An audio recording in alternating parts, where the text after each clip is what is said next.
রুই মাছ দিয়ে ফুলকপি আলুর ঝোল বানাবো। তার জন্য দেখো মাছ ভালো করে ধুয়ে পরিষ্কার করে নিয়েছে। এখানে লবণ আর হলুদ মাখিয়ে নেবো মাছগুলোতে।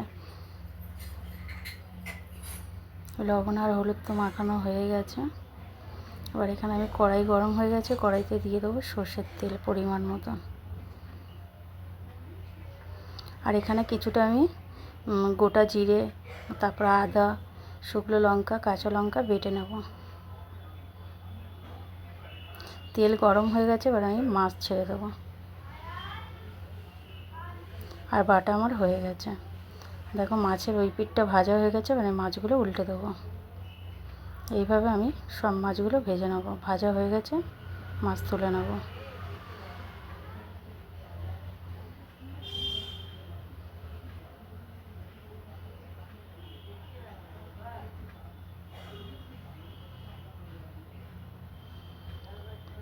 তো মাছ আমার সব ভাজা হয়ে গেছে, বা তুলে নেব।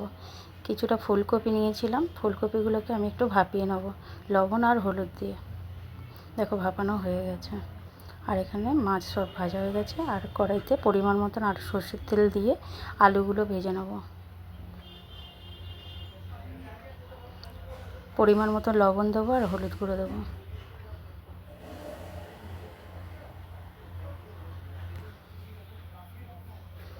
এবার ভাপানো ফুলকপিগুলো, আলুটা হাফ সেদ্ধ ভাজা হয়ে গেছে, এবার দিয়ে দেবো। ফুলকপিটাও আলুর সাথে ভেজে নেব। ফুলকপি আর আলু ভাজা হয়ে গেছে, এবার আমি তুলে নেব। আরও কিছুটা পরিমাণ সর্ষের তেল দেবো কড়াইতে। কিছুটা পাঁচফোড়ন ফোড়ন দেবো আর টমেটো দেবো। তেলের মধ্যে টমেটো দিয়ে দেবো। পরিমাণ মতো লবণ দিয়ে দেবো।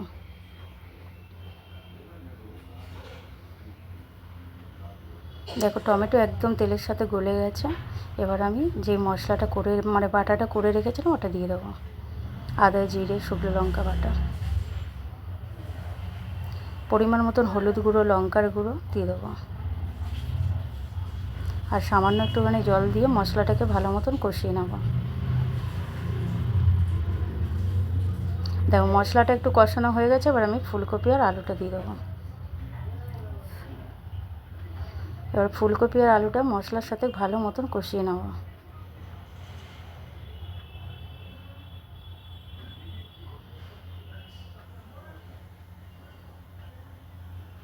মশলার সাথে ফুলকপিটা কিন্তু কষানো হয়ে গেছে, এবার আমি জল দিয়ে দেবো পরিমাণ মতন।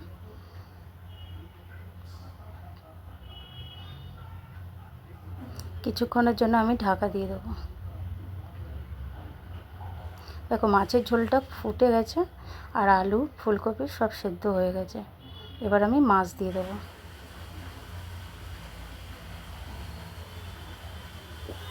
মাছ দিয়ে আমি ভালো মতন ঝোলের সাথে ফুটিয়ে নেবো মাছটাকে। আর ফুলকপি দিয়ে মাছের ঝোল খেতে কিন্তু খুব বেশ ভালোই লাগে। তোমাদের কেমন লাগে কমেন্ট করে জানাবে কিন্তু। মাছের ঝোল কিন্তু